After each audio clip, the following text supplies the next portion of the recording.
more and more confusing statements, appointments, disciplinary measures, of course, Cardinal McCarrick and ex-Cardinal McCarrick. It raises the question, I think, for a convert like me or for a cradle Catholic is why steer the bark of Peter, the church, in a direction that doesn't seem consistent with Catholicism of the last or the previous 1900 years. You just take up all these data points and you scratch your head and you say something is dreadfully wrong right now in the human leadership of the Catholic Church. Hey, I'm Jim Havens. Good to meet you. I host a radio show called The Simple Truth, where we pursue the good, true, and beautiful and proclaim the life-giving reality of Jesus and his Catholic Church. Stick around. If you like it, give it a thumbs up and let us know what you think in the comments below. And we're going to be talking today about the corruption and infiltration of the human leadership of the Catholic Church, an unpleasant yet extremely important topic, with two terrific guests. First up will be Dr. Taylor Marshall, Catholic husband and father of 6, has a PhD in philosophy from the University of Dallas. He's also a popular speaker, teacher, commentator, podcaster, and author of several books, including Infiltration, The Plot to Destroy the Church from Within. You can find him on YouTube at Dr. Taylor Marshall and learn much more about him and all of his good work at taylormarshall.com. Dr. Taylor Marshall, thank you for being with us. How are you today? I'm very well. Thanks for having me. Yeah, it's a great blessing to have you with us. For those that are paying attention even a little bit, we're seeing a human leadership within the Catholic Church that, based on their actions and inactions, what they're saying, what they're not saying, seem to be much more anti-Catholic than Catholic when it comes to upholding and serving the deposit of faith, the authoritative magisterial teachings of the Church on faith and morals, and this from the top in the Vatican to the disasters that you find on the ground in most every diocese. Your thesis on a planned and executed communist freemasonic infiltration of the Church over the past 150 years makes a lot of sense when you seek explanations for how we got to where we are today. How did you first come to put these pieces together yourself? Well, first of all, I want to compliment you for saying the human leadership of the Catholic Church. That's what we're talking about here. The true leader is Christ our Lord. He's the King of Kings. Amen. Our Lady, she's the Queen of Heaven, and so on and so forth. So we're talking about the human leadership here on earth. And I'm a convert. I was actually an Anglican priest before becoming a Catholic and came into the church with great joy. Don't regret it at all. It's the pearl of great price. But along the way, as I came into the church, I began to see inconsistency. I think initially it was inconsistency in the pro-life movement. I'm not talking about all priests and bishops, but some. And as time went on, I started seeing confusion about doctrine, moral teaching. And as we moved further and further, past 2013 with that, the confusion around the resignation of Pope Ben XVI, and then more and more confusing not only statements by Pope Francis, but appointments, disciplinary measures, of course, Cardinal McCarrick and ex-Cardinal McCarrick and all that. It raises the question, I think, for a convert like me or for a cradle Catholic is, why are we seeing the human leadership of the Catholic Church steer the bark of Peter, the church, in a direction that doesn't seem consistent with Catholicism of the last or the previous 1900 years? And so I began to do research, and a lot of people will say, well, it's just Vatican II. And I think that's a major part of it. But if you look at the story and you look at the trends, these changes, these infiltrations, these modifications actually extend back into the 1800s. And so as I was doing research, I wanted to sort of tell the story of church history beginning in the 1830s, 1840s, where popes are actually, sounding the alarm and seeing the problems going on within the church, and kind of all the way up until Pius IX, Leo XIII, turn of the century into the 1900s, Pius X, vocally talking about the heresy of modernism that is creeping into the church. And so just wanted to document all those things for myself, for my family. I want to be a Catholic. I want my children to be a Catholic, and I want my grandchildren to be Catholic. It's not just about me, it's about the future generations and getting back to the goal, which is Jesus Christ in the Holy Eucharist and the faith and morals given by Jesus Christ to the apostles and the preservation of that for the good of humanity and for our salvation. So that's what inspired me to write the book. And I learned a lot along the way. And, when it first came out, people said, wow, this is kind of a conspiracy theory. But I think over the past 2 years, it's become more of a conspiracy fact. People are seeing that something is dreadfully wrong in the human leadership of the church. Yeah, very important book. Folks can get it. Go to taylormarshall.com. But other than the obvious, which is the snapshot of where we are, that it seems to be precisely where we would be if there was a planned and executed plot to infiltrate and destroy the church from within. Take us through some of the facts in support of the planning and the execution.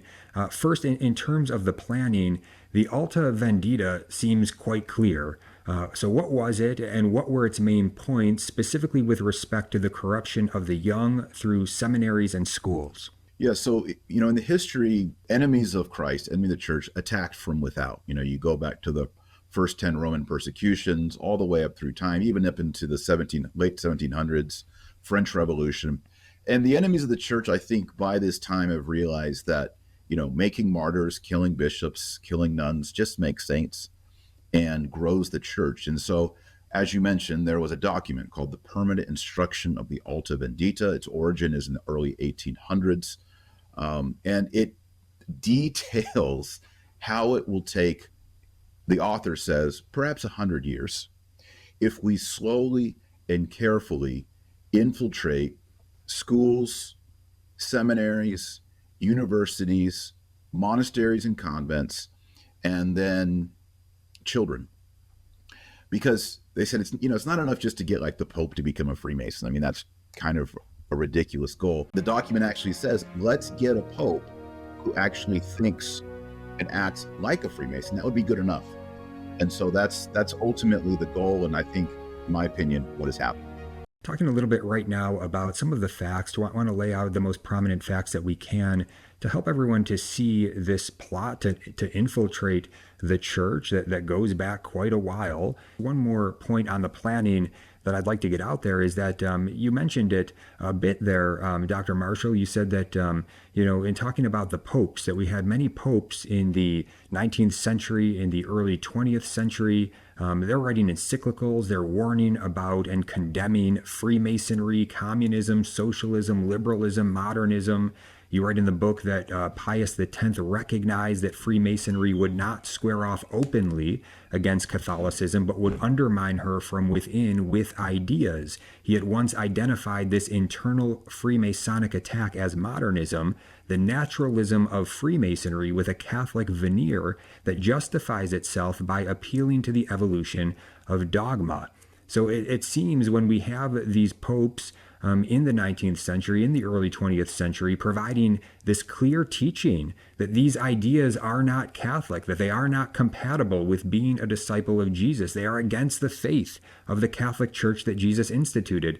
Doesn't it seem obvious when you read what they were writing that they knew that the church was under attack at all levels, including from within? Yes, there's actually a double warning.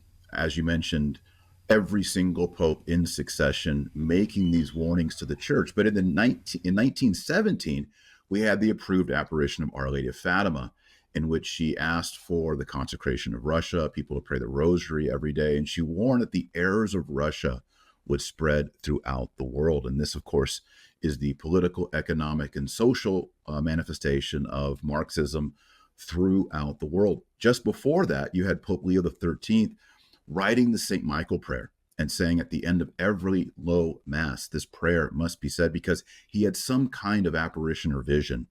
And when he awoke from that, and there's many different versions, I go through it in the book, he composed this prayer. So the warnings were manifest. And unfortunately, as we move into the 1930s, the 40s, and especially into the 50s, we see so many in the church, and I'm talking about at the cardinal level, wanting to evolve doctrine, morality, liturgy, and then also manipulate appointments in the hierarchy, which of course affects the College of Cardinals and appointment of bishops all over the world. Ask yourself, how did McCarrick become the #1 prelate in the hierarchy of the United States of America in Washington, D.C., rubbing shoulders with, Barack Obama and Bill Clinton and making all these episcopal appointments and having all these connections in Rome and connections we've discovered now in China.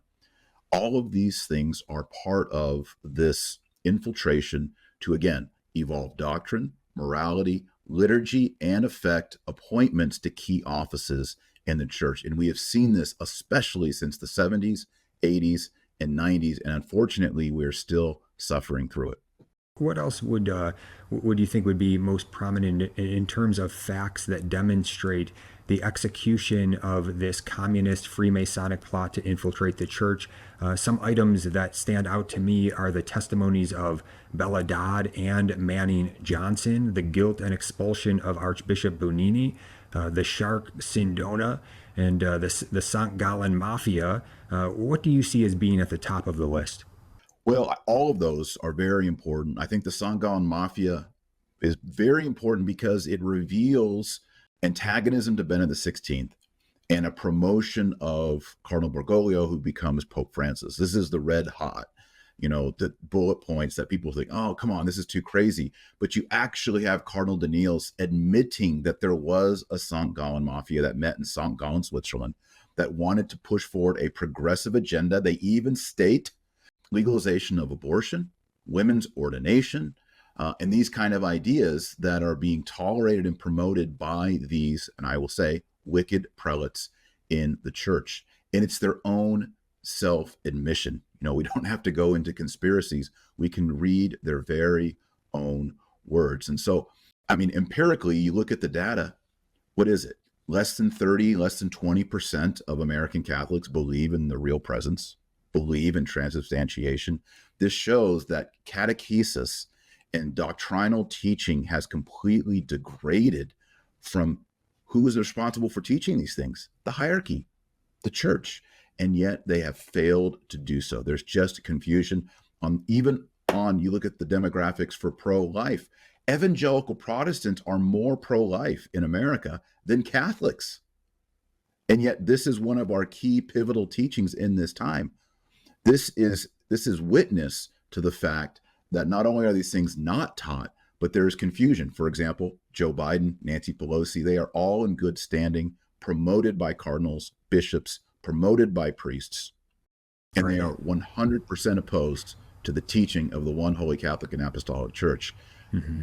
You just take up all these data points and you scratch your head and you say something is dreadfully wrong right now in the human leadership of the Catholic Church. I want to make sure to get this in. The way you close the book, you close it with some encouragement. You write that, quote, good men must throw off cowardice and weakness and stand under the banner of Christ with their hands readied for battle, end of quote. And you point to the rebuilding of the wall in Nehemiah 4, how each of the builders had his sword girded at his side while he built. And you connect that for us to pray in the rosary. And I want to just give a shout to fathers here. The enemy wants to infiltrate your family. All right. We've got to fight hard to protect those that are entrusted to us. Don't make the same mistake that many of the so-called good bishops have made, that have been permissive, that have been weak, and have allowed these things to happen in their dioceses on their watch. And it also reminds me of something St. Louis de Montfort wrote about. He talked about the saints of the end times, that they would be battling with one hand and building with the other, and that they would be drawing all men to a true devotion to Mary. And through this will make many enemies, but it will also bring about many victories and much glory to God alone. So close us with some encouragement here. What jumps out for you to encourage us today? Well, Archbishop Fulton Sheen said, a time will come when the laity will have to battle. And, just like that quote from Nehemiah 4, we have to rebuild the walls. This is the walls of Jerusalem. The heart of Jerusalem is the temple. It's the liturgy. But unless there's walls there, the enemy can continue to come through. And that's what happened in the Old Testament over and over until they finally lost the temple and they lost the liturgy. They were becoming idolatrous along the way as well. We must focus. We lay people, we're not priests. You and I don't celebrate the holy sacrifice, the Mass. What we do is we hold the walls, we protect, we do battle with our rosaries, with our prayers, with our devotions, with our fastings, with our penance. And we're there to hold that wall up and to protect what's going on inside. And, where do the priests come from? And where do the nuns and sisters come from? They come from the families. And like you said, they want to infiltrate the church. They want to infiltrate our families. And we have to make sure that our families are based on Christ, based on his teaching. So that means, fathers, teach your kids traditional catechism, lead the rosary every night, find traditional liturgy, find a good priest who, when your children go to confession, they aren't told something morally wrong in the confessional. We actually do have to try harder because it's more trying times. So I think the encouraging thing is even though all these things are going on in the human leadership, in the heavenly leadership with Jesus Christ, he's providing all the graces, the sacraments, the things that we need to hold that line and to build the walls and to protect Jerusalem, which is Holy Mother Church.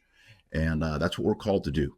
We don't have to, we're not cardinals, we're not popes. We have a very defined role, and that's it. So let's do it. And I think we'll be blessed, and hopefully we'll find ourselves before Christ one day saying, well done, good and faithful servant, by his grace.